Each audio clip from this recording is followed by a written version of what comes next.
सिर्फ 7 दिनों में चली गई थी नीतीश कुमार की कुर्सी। कहानी साल 2000 की। लालू से मिले एक धोखे ने नीतीश के अरमानों पर फेरा था पानी।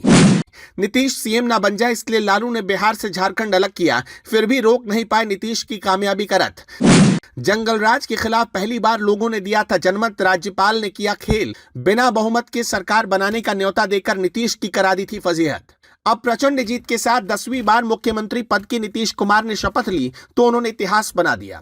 करीब 20 साल से नीतीश कुमार बिहार में राज कर रहे हैं। अक्सर देखा गया कि बिहार में जिस पार्टी के साथ नीतीश कुमार का गठबंधन रहा, उस पार्टी की सरकार जरूर आई। लेकिन क्या आपने कभी सोचा कि बिहार की राजनीति में सबसे लंबे समय तक मुख्यमंत्री रहने वाले नीतीश कुमार जब पहली बार मुख्यमंत्री बने तो उनकी सरकार महज 7 दिन में क्यों गिर गई थी? हम आपको सुनाएंगे साल 2000 के उस राजनीतिक उलटफेर की कहानी जिसने बिहार की राजनीति की दिशा बदल दी थी। नीतीश कुमार का राजनीतिक सफर 1977 में लोकदल के टिकट पर हरनौत से चुनाव लड़ने से शुरू हुआ, लेकिन उन्हें शिकस्त झेलनी पड़ी। इसके बाद 1980 में फिर से हरनौत से चुनाव लड़ा और फिर हार गए। लगातार 2 चुनाव में हारने के बाद उन्होंने 1985 में तीसरी बार किस्मत आजमाई और पहली बार विधायक बन गए। इस हार जीत के क्रम ने उनके भीतर एक दृढ़ता पैदा कर दी कि अगर तीसरी बार हारे तो जीवन में कभी चुनाव नहीं लड़ेंगे।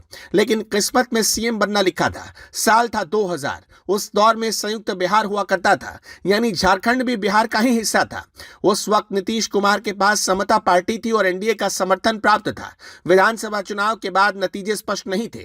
कोई पार्टी पूर्ण बहुमत के साथ नहीं आई थी। यहां नीतीश कुमार के लिए मौका बनता था जब तत्कालीन प्रधानमंत्री अटल बिहारी वाजपेयी और राज्यपाल के विशेष फैसले से उन्हें सरकार बनाने का न्योता मिला।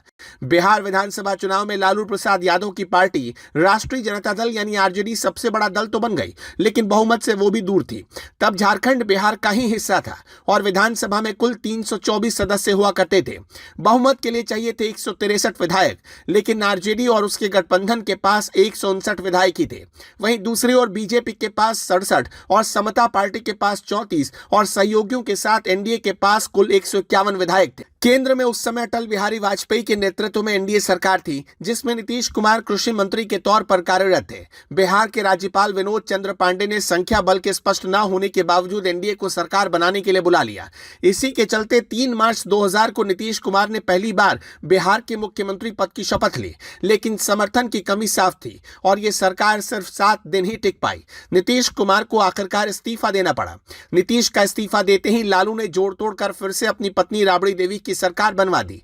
हालांकि इन 7 दिनों ने बिहार की राजनीति को दिशा दे दी। यहीं से नीतीश की मंजिल का दूसरा अध्याय शुरू हुआ। साल 2005 में नीतीश ने जबरदस्त चुनावी वापसी की और दूसरी बार मुख्यमंत्री बने। इसके बाद तो मानो उनका राजनीतिक ग्राफ लगातार ऊपर ही चढ़ता गया। 2010 में लगातार तीसरी बार जबरदस्त बहुमत के साथ मुख्यमंत्री बने। 2013 में जब एनडीए ने नरेंद्र मोदी को पीएम उम्मीदवार घोषित किया तो नीतीश ने गठबंधन तोड़ दिया और कुछ वक्त के लिए जीतन राम मांझी को मुख्यमंत्री बना दिया।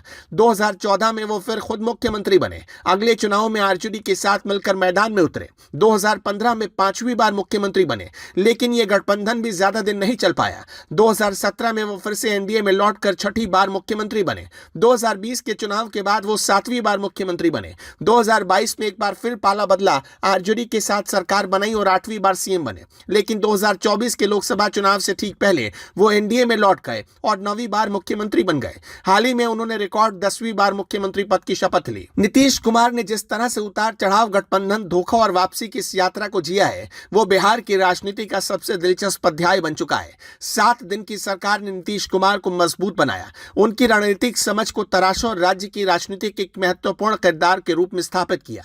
यही है बिहार की राजनीति का वो उतार चढ़ाव जिसमें एक 7 दिन की सरकार पूरे राज्य की दिशा बदल गई। खैर, तब और अब में बहुत फर्क आ चुका है। आज नीतीश कुमार के बिना बिहार की राजनीति चल नहीं पाएगी। आपका क्या मानना है? हमें कमेंट में जरूर बताइएगा।